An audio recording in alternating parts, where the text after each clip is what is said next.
कहानीकार जयशंकर प्रसाद। जयशंकर प्रसाद मूलतः छायावादी कवि है, किंतु उन्होंने हिंदी गद्य के क्षेत्र में नाटक और उपन्यास के साथ साथ कहानी परंपरा के विकास में भी महत्वपूर्ण योगदान दिया है। वे प्रेमचंद की तरह सामाजिक यथार्थवादी दृष्टिकोण के नहीं बल्कि रोमांटिक और स्वच्छतावादी दृष्टिकोण के रचनाकार हैं। उन्होंने कुल 69 कहानियां लिखी जो छाया, प्रतिध्वनि, आकाशदीप, आंधी तथा इंद्रजाल कहानी संग्रह में प्रकाशित हुई हैं। उनकी पहली कहानी 1911 में लिखित ग्राम मानी जाती है। आकाशदीप, पुरस्कार, मधुआ, गुंडा आदि प्रसाद की बहुचर्चित कहानियां हैं। प्रसाद का दृष्टिकोण प्रेमचंद से काफी अलग है। उनकी चेतना राष्ट्रवाद और सांस्कृतिक आदर्शवाद जैसे तत्वों से निर्मित है, इसलिए देश प्रेम जैसे विषय उनकी कहानियों के केंद्र में है। इसके लिए वे अपनी कहानियों में अतीत की पृष्ठभूमि लेते हैं। सामाजिक यथार्थ से ज्यादा महत्व उन्होंने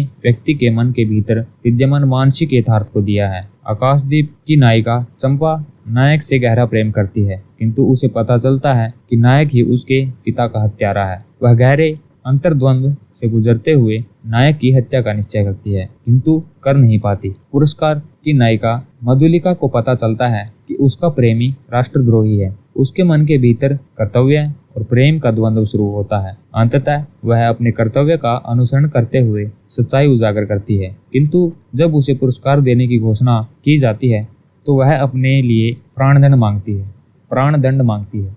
प्रसाद की कहानी कला में कुछ मौलिक विशेषताएं स्पष्ट हैं। उनके नारी चरित्र प्रभावशाली व आकर्षक हैं, जो अपने समर्पण तथा त्याग से पाठक के मन पर अमिट प्रभाव छोड़ते हैं। ऐसे प्रभावशाली नारी पात्र नई कहानी से पहले कहीं नहीं दिखाई पड़ते। शैली की दृष्टि से प्रसाद ने वर्णनात्मक शैली का सर्वाधिक प्रयोग किया है। उन्होंने कुछ कहानियां पत्र शैली भी लिखी हैं। चित्र वाले पत्थर, आंधी तथा ग्राम गीत कहानियां आत्मकथा शैली में हैं। संलाप शैली का सुंदर उदाहरण आकाशदीप में देखा जा सकता है। प्रसाद की कहानियों की भाषा अत्यंत काव्यात्मक भावमयी है, जिसमें बिंब, प्रतीक व लय जैसे तत्व घनत्व के साथ उपस्थित हैं। इसके अतिरिक्त अतीत के वातावरण का सुंदर प्रयोग भी प्रसाद की कहानियों की विशेषता है। प्रसाद का महत्व यह है कि उन्होंने पहली बार सामाजिक यथार्थ पर केंद्रित परंपरा के भीतर मानसिक यथार्थ के महत्व को उभारा है। उन्हीं की परंपरा में आगे चलकर मनोवैज्ञानिक कहानियों